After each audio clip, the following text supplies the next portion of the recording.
This is a 3-part webinar. So today is the first webinar that she'll be conducting.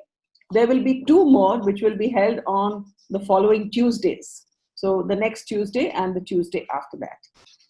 A short profile on Dr. Sangeeta. She's an Ayurvedic doctor originally from Thrissur, Kerala. She obtained the medical professional degree, which is Bachelor of Ayurvedic Medicine and Surgery, which is a 6 years professional education from Government Ayurveda College, Raipur, followed by a Panchakarma training from the prestigious Kottakkal Arya Vaidya Sala, Kerala in 1995. Since then, she's been practicing and teaching Ayurveda in different Ayurveda hospitals and educational institutions in India. She presently lives in Stockholm, Sweden with her husband and 2 daughters and is practicing and teaching Ayurveda for the last 16 years in Europe. She's the doctor of Rasayana Wellness Clinic in Stockholm and is the founder and director of Ayurveda Lifestyle Consultant Education.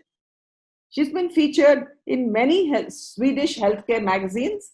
She's a faculty member and consultant at several yoga institutions and has educated hundreds of yoga students. Bring to you is webinar 1 today, which is Introduction to Ayurveda.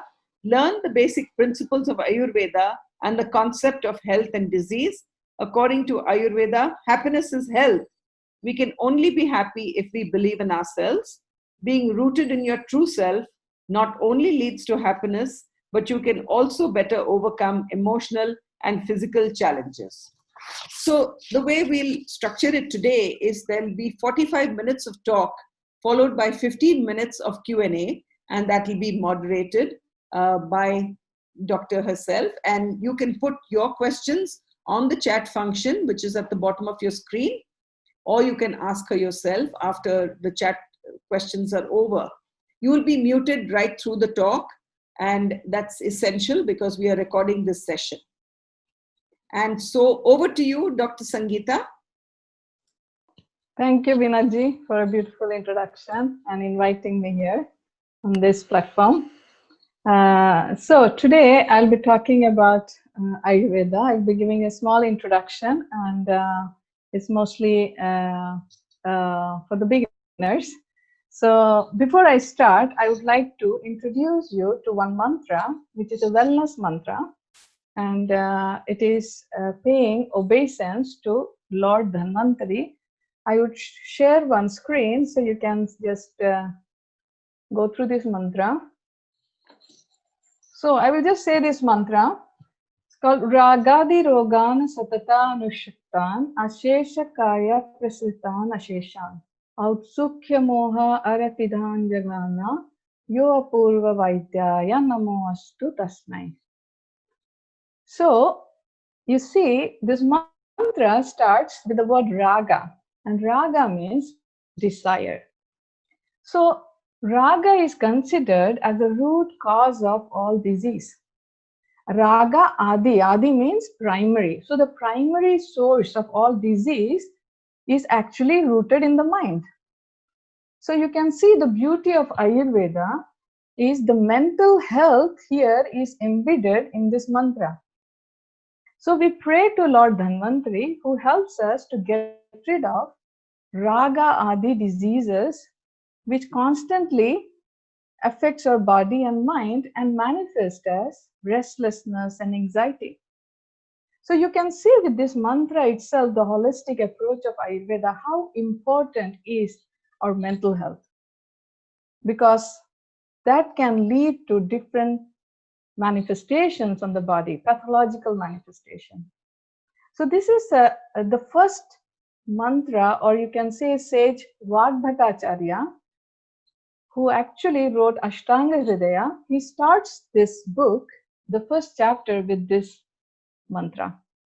And that itself shows the importance of mental health or the holistic approach.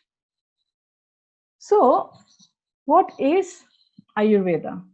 The word, it's a Sanskrit word which is made up of 2 root words, that is Ayush and Vid. Vid is a root word for Veda. So Veda means wisdom, and Ayu means life. So wisdom of life is Ayurveda. Now, what is Ayu? So we talk about life. Ayu comprises body, mind, sense organs, and soul. So here Ayurveda is exploring all these aspects of life, different layers of life, whatever affects our health. That is mentioned in Ayurveda.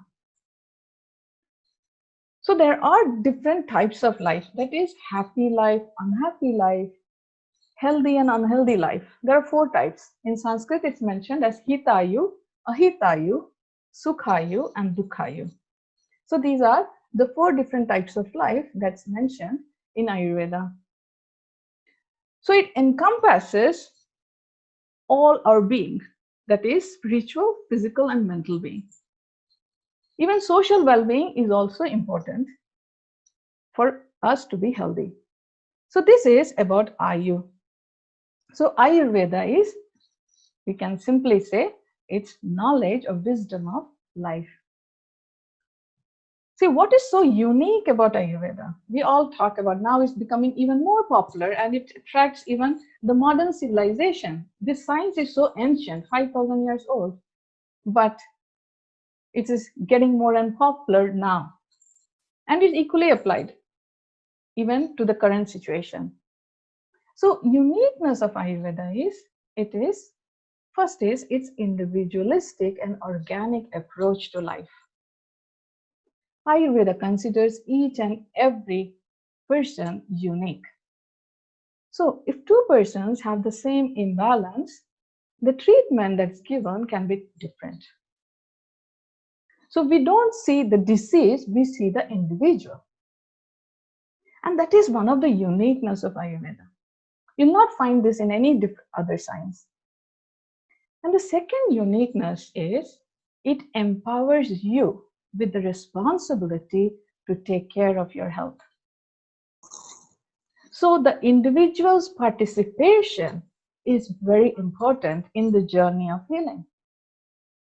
We just can't go to the doctor and just, surrender there and think that this person is going to fix me. In Ayurveda, it's so important that you first empower yourself with knowledge so that you can take care of your own health. And then one of the beauty of Ayurveda is that it identifies different stages of imbalance before it becomes a disease. So if you have the knowledge of Ayurveda, you can understand when something is wrong with you in the first stage. Or in the second stage, the body gives you a signal, what's wrong. But if you don't listen, if you tend to ignore that, this imbalance can progress into the third stage.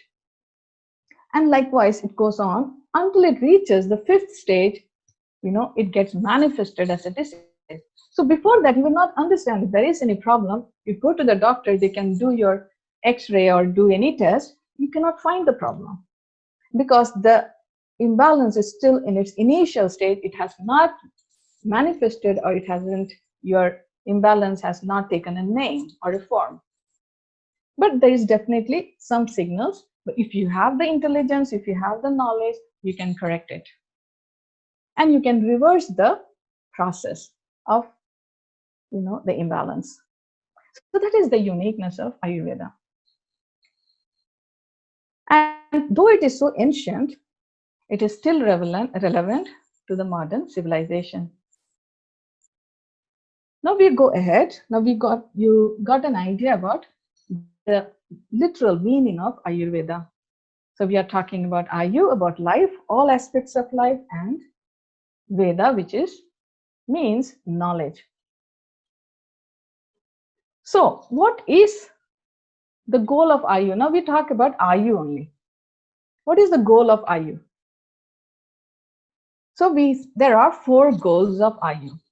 So now we see it's so important in Ayurveda that we say that we need to have a long lifespan. So why we need a long lifespan?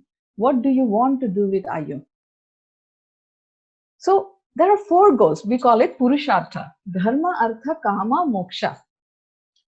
So these are the 4 Purusharthas, or goals of Purusha, or an individual goals. So Dharma is important. That's your, the purpose in life, what you want to be, just very close to your soul. So once you know what your Dharma is, that means, of course, it has to be productive to the society. It's not just limited to you. So Dharma is more pertaining to your soul, to the universe, and your purpose in life. Once you know the Dharma, then it's easy. Artha, the next goal. Artha is, of course, you can connect the word with security or money or finances, or basic needs in life that we all need to survive. And it could be food, it could be place to live, the shelter, means to survive in the society. And Artha is very important, but it's also important that that should be limited. If you run behind Artha, you can lose your path. You cannot be dharmic, in achieving the Artha. So it's so important that the Artha should be within limitation. Then comes the Kama, and Kama is desire. See here, when we talk about the mantra, Raga is desire. Here, Kama is also desire. So desire within limitation is also one of the goals in life. But see, it can be very dangerous also. Once, if you run behind your desires, you can become very selfish. And you will lose the path of Dharma. So Kama is important. Then comes the Moksha. And Moksha is, the literal meaning of Moksha is enlightenment, or you can say self-awareness. So, and that is freedom. Moksha is freedom. Freedom from your own negativity of the mind. So where you get connected to yourself, and that is the ultimate goal. That is Moksha. So these are the 4 Purushartha. If you want to have these 4 Purushartha, or you want to fulfill the goals in life, what do you need for that? You need health. So if you have good health, then you can fulfill these goals in life. And that is the goal of Ayurveda, is Arogya. Dharmartha Kama Mokshanam Arogya Moolam Uttamam. So that means if you have Arogya, if you have health, you can fulfill the goals of Ayur. And that's the next goal, was Ayurveda. So goal of Ayurveda, you can see the main goal. This is a preventive medical science. So prevention is the foremost goal, prevention of ailments. In Sanskrit, we call it Swasthasya Swasthya Rakshanam. So prevent the health of the healthy. And Aturasya Vikara Prashamanam. Atur means rogi or sick person. So to promote wellness and to treat a person who is sick, and before that is prevention. So prevention comes first. This is the main goal of Ayurveda. So if Arogya is the main goal to achieve, so that we can fulfill all the other goals of life. So we now move into the next slide. That is the origin of Ayurveda. How ancient is it? So Ayurveda is a system of healthcare and preventive medicine, as I said, and which is around 5,000 years old. This science, how did it came into existence? So it's believed that, say, the sages, the yogis, in their deep meditation, there was a divine revelation of this knowledge. A highly enlightened rishis, they actually got this knowledge through divine revelation. And that means that when they got this knowledge, it was not written in any books, just sound. The knowledge they got, and then they orally transmitted to their favorite or the most preferred students. So like that, this knowledge was orally transferred for many generations before it came into books. So that was the Guru Shishya Parampara. And Finally, this knowledge was written into, in Sanskrit, it was written in books, and it was around 1500 BC. So this is the origin of Ayurveda in short. Now you see how scientific is Ayurveda. Around 1500 BC, Ayurveda was divided into 8 branches. And these specialized branches, you can see the names here. It's internal medicine, pediatrics, psychiatry, ear, nose, and throat, so ENT, surgery, toxicology, rejuvenation, and fertility doctrine, so treatment of impotency. So these are the 8 branches of Ayurveda. You can see how scientific it is. So now we talk about the Ayurvedic concept of health. The Ayurvedic definition of being healthy. Is absence of disease health? No. See, many times I get clients who come to me for consultations, and most of the time they are curious just to know what they want to eat or know what lifestyle they should have, and they consider themselves to be pretty healthy. Then when I start asking questions, then I realize that, or even they start realizing that this is not health, what they think is healthy. So there's a beautiful definition in Ayurveda about health. It's called Samadosha, Samadhatu, Samagni Malakriya, Prasanna Atmendri Manaha, Swasta Ityabhidiyate. What does that mean? Samadosha, that means your doshas are in balance. All the doshas, we'll learn about the doshas maybe today or in the next session.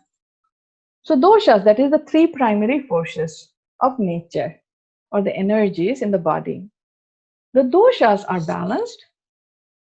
The dhatus are in balance. So dhatus means the structural unit of our body, the tissues in the body. So they are well formed and healthy. And your Agni means digestive fire. So your digestive fire is strong. Your appetite is healthy and strong. Your digestion is good. Once your food is digested, it won't raise any cravings for anything else. Right? Many people, we eat food and then immediately after you had your meals, you have some cravings, which is unhealthy. So your appetite is strong and healthy. You have good digestion, and after you had your meals, it doesn't have any cravings. So, and also the most important is your waste, your body waste, and that is urine, stool, and sweat. All these 3 are properly formed and eliminated. And above all this, your mind and senses experience happiness. We call it Prasanna Atma Indriya Manaha. Prasanna Atma is a happy soul, healthy and happy senses, or you can say a proper functioning senses and a functioning mind. And that is health. So again, I repeat the definition or the concept of health in Ayurveda. When your doshas are balanced, your digestive fire is strong, you have good appetite, and you feel content without cravings. You have well-formed tissues. There is a proper formation and elimination of waste. And above all, your senses, your mind, and soul are happy. So when you think about health, you have to consider all these factors. A person who often wakes up in the morning and look forward to his or day with enthusiasm is a very good sign of being healthy. And also when we talk about elimination of waste, you have to make sure that you at least urinate 6 times a day. So now we go into the next slide, that is the concept of disease in Ayurveda. So see, health is important. Now the question is why we become sick. Now we need to make sure that we prevent or we actually preserve our health. Health is always in a state of flux. Every day can be different. It's not like you ate something wrong, or you're not doing enough exercise, but it's enough that you had a bad sleep or you're stressed. You wake up in the morning feeling really low, and maybe your stomach doesn't work, your digestion, your bowel movement is not working. So it's enough. A small changes in your daily routine can affect your health. So it's so important to understand why we become sick, why we move from prakriti to vikriti. Prakriti means your natural constitution, your health, your nature, and that is prakriti. And vikriti is your imbalance. So, how this shift happens from prakriti to vikriti? What causes it? Why we become sick? So, that's very important to understand.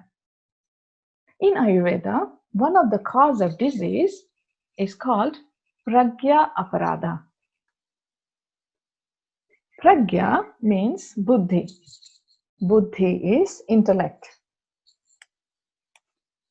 So pragya is buddhi or intellect, and aparadha means crime, sin. Sin of your intellect or crime of your intellect. Now, based on our past experiences, we know what is right and what is wrong, but we still make mistakes. So what happens is, even though you know, for example, that eating too much of pickles are not good for me, strong spicy pickles, but whenever you had, your stomach gets upset, then you decide through your intellect, you know, oh, this is not good for me, but you still, you decided that I'll not have it anymore. But maybe after a month or so, you forget about why, what happened last time when you had these pickles, and you tend to forget that. So here what happens is, there is a buddhi brashta, we call it. The crime that has happening is, we call it dhi dhriti smriti brashta. The capacity, see, the intellect decides something, and then there is a capacity to stay in that decision and to recall what you decided. Now, when all these three doesn't work or doesn't function, that's when we make mistakes. So that is called pragya prada, knowingly making mistake. Our body intelligence know what is right and wrong for us, but we still do mistake. We all do that. You should actually, I would ask you all to list the pragya prada that you do. What is your pragya prada? What do you do that goes against your wisdom? So you need to make a list of that. And whenever you do that, you remember that. It will become easy. So it can be anything. Maybe you know that I should exercise every day. I feel good when I do, but then you still tend to forget that. Or it could be like, oh, if I go to bed before 10, I can sleep. I get a good sleep and restorative sleep. But you still tend to ignore what your body is saying. So it's not a rocket science, Ayurveda. It's more like once you start observing yourself, your body, what is good for you and not, you actually can walk on the path of health or wellness. So keep this in mind. One of the cause of disease is pragya aparadha. Now, the second most important cause of illness, or why we shift from our health, is asatmya indriyartha sanyoga. Asatmya means, it's wrong or improper. It could be excess or too little, excess use or too little or wrong use of your senses that can lead to disease. So this is one of the biggest cause of disease, especially in the modern civilization, where we are bombarded with thousands of impressions from all directions, social media, news channels, whatever is happening around us. Our mind is constantly bombarded. And that, tires our senses, because the moment you get up in the morning, your senses are so engaged outward. And because there's a lot of distraction around you. So what happens is your prana or the life force will follow the mind and the senses. It becomes more outward. And that can deplete you of your prana, your life force, and you become extremely tired. Many times it happens. See, whenever you excessively use your senses, all your five senses, I hope you know these five senses, or you call it Gyanendriya, and that is your nose, eyes, tongue, ears, and skin, and nose. Yeah, smell. Smell, see, hearing, and taste, and touch. So these are the five senses. When you wrongly use it or overuse it, or you use too little of it, you become sick, or that can be one of the causes of disease. So we all know, like when we get extremely tired, you keep on using your telephone, you're doing multitasking, you're watching TV, at the same time you're talking on the phone, and you're eating also, you're doing three things at the same time. When your mind is not present, you're not mindful of what you're doing, or you're not using one sense at a time. When you are engaged in all these senses at the same time and overly using, that's when we get sick. Then what we do is we feel so tired, we feel so depleted of our life force that we finally decide to go to some yoga retreat or a silent retreat where there's no telephone, no TV, and you do just mindfulness in the forest, just walking in the woods. So we don't have to pay a lot of money for those silent retreats if you just keep in mind that how you use your senses and give some break, give some rest to the senses. So this is one of the causes of disease. I hope you understand. I can't see you directly, but I'm going ahead. So when you have any doubts, you just you can note it down. So you can ask me in the last 15 minutes. Now, the third cause of disease is called parinama or kala. So kala is a Sanskrit word used for time. So here, the diseases depend on the different time of you can see here, one picture is like childhood, or when you come into the teenage life where the hormones get active, or old age. So there are different phases in life, and you are more prone to different types of illnesses during these phases in life. And then there is different seasons. So autumn is there, winter, spring, monsoon in India, or summer. So depending upon the seasons, you can have different diseases. So this is Kala, where the diseases are based on, or it is mostly influenced by different time of the year, or it could be different phases in our life. So there are these, the three main causes of disease. Now there is one more cause of disease is when we avoid the natural urges. So in Ayurveda, there are different urges mentioned, natural urges that are not supposed to be suppressed.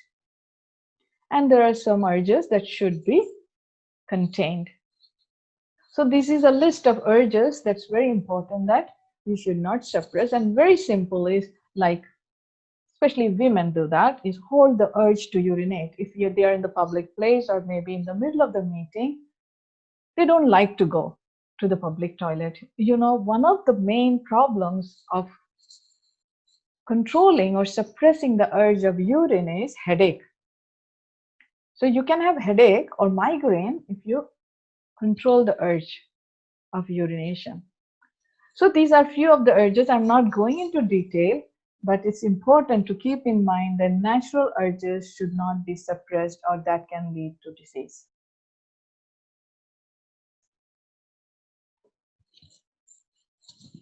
Now, the third category of causing disease is wrong food, lifestyle, and thoughts. And that's what in Ayurveda we call it mithya ahara, vihara, and vichara.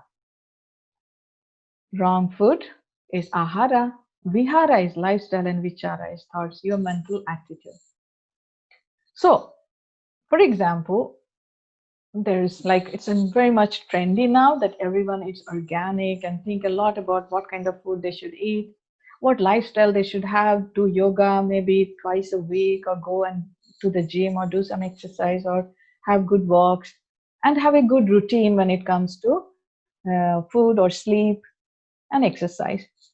But if our mind is disturbed or our attitude is not good, we are still, affected by jealousy and gossiping and talking ill about others, anger, hatred. So, will you be healthy? No. It's not enough to just have good food and lifestyle. Your mental attitude should be also good. And that is also contributing to your wellness or illness, depending upon how you have. So keep these three things in mind. Very important is ahara, vihara, and vichara. Food, lifestyle, and thoughts, your mental attitude. So that was all about, in short, about the cause of disease.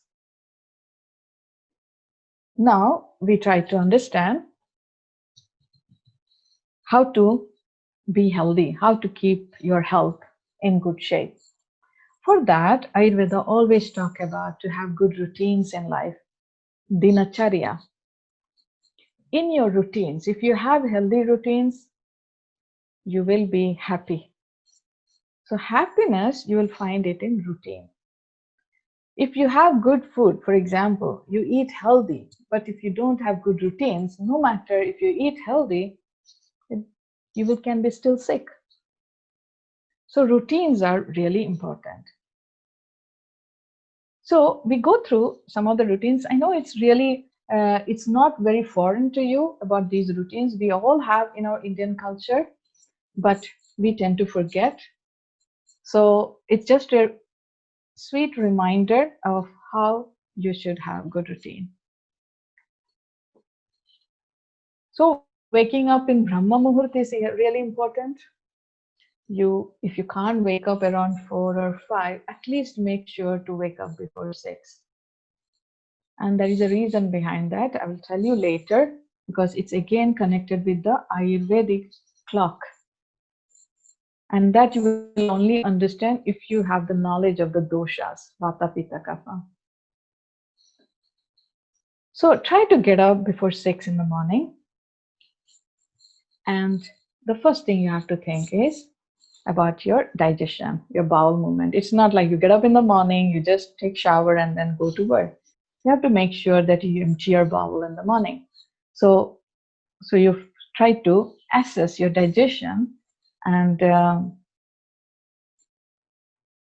try to go and empty your bowel. And then comes the brushing your teeth and scraping your tongue, gargling. See why these are important. When I talked about 5 senses, one of the cause of disease is when you wrongly use your senses. So this morning routine in Ayurveda is specially focused on these senses. So gargling is important.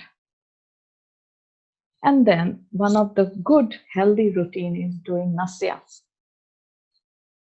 You see, nasya means application of herbs or oil to the nose. And this is also one of the daily routine in Ayurveda, dinacharya. It's not like you have to wait till you become sick or when you lose the sensation of smell, or you have blocked sinuses, or you have allergies and asthma. When you do this, just put 2 drops of sesame oil in your nose. That itself will help to open up your sinuses, and it will also pep your mind. It will remove the blocks, it will make your head light, and you will feel more light in the morning itself, and all this heavy feeling and blocked feeling will go away. So just putting 2 drops of oil in each nostril. There are actually medicated oils also mentioned for different imbalances like allergies and all, but this is just plain sesame oil is good for all of us. And then, of course, drinking water from the copper vessel is really good. Applying kajal is good for the eyes, and then doing some yoga practice. Morning stretching is so important to wake up your body, and some massage, oil massage.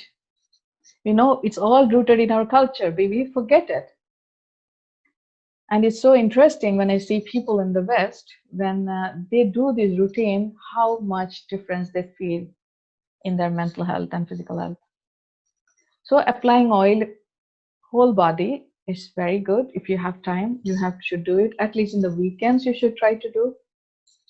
And this is good for the joints. And also, if you feel like you have very sluggish circulation in the body, you should do dry massage. You here in the West, you get some gloves also, which you can use those gloves. Or in India, you get all kinds of dry brush natural herbs that you can use to increase your lymphatic circulation, and that is very good to start your day. Make sure to take shower in the morning, and then comes yoga and meditation. At least do some meditation in the morning and have a good healthy breakfast. So this is the dinacharya that you should follow in the morning.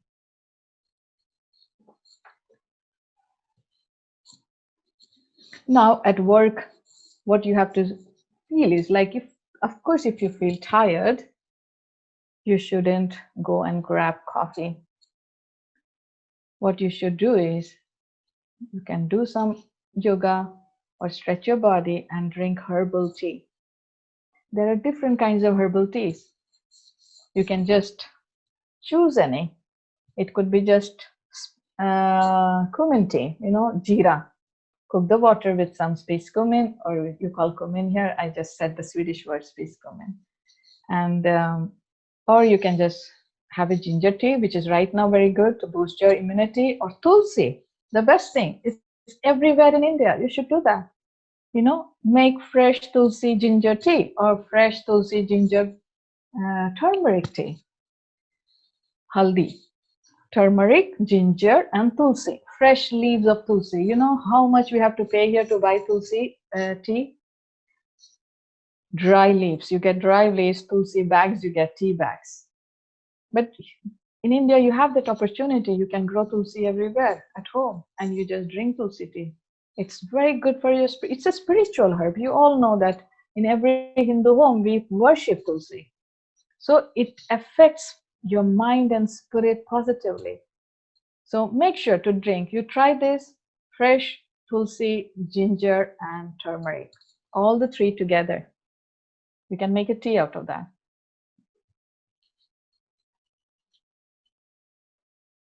So at least, if possible, you take 45 minutes of break, and a small walk after lunch is always advisable in Ayurveda after meals. Don't sit in front of the TV or the laptop, and make sure that you sit and eat in a calm environment.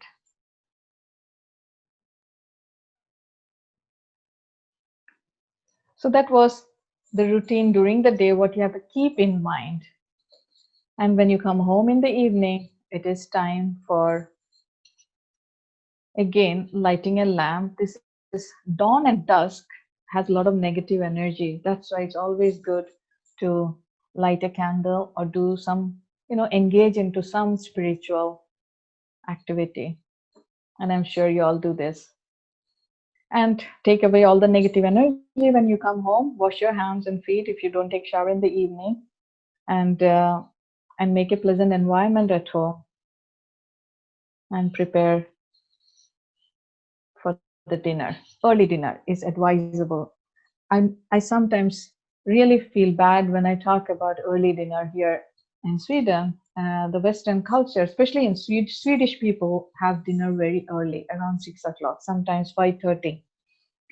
Most of my friends and relatives in India don't do that. When I call them in the evening, they are still making the dinner. So I really request you to try to have your dinner early, around 5:30 or 6. Latest is 7, not beyond that. So at least there should be 3 hours of gap before you go to bed. For your best digestion and metabolism, make sure to have early dinner. And again in the evening, see, if you had your dinner early and late night, if you feel like you have a craving to eat something, just drink some tea. Maybe you're not hungry, it's just a craving. It will go away by drinking a cup of warm tea. So try to do that, and then massaging your feet and lower leg is very good for sleep. If you have sleep issues, if you wake up many times in the night, you try to do this. Take some sesame oil and massage your feet and lower leg before going to bed. It's very relaxing and it will help you with deep sleep. And just do some reflection and express your gratitude for a beautiful day that you have. That's so important. And then you need to go to bed. So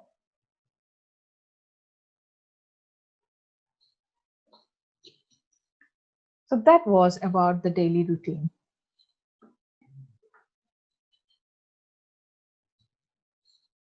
So I think we can wind up here. And if you have any questions, you can ask me.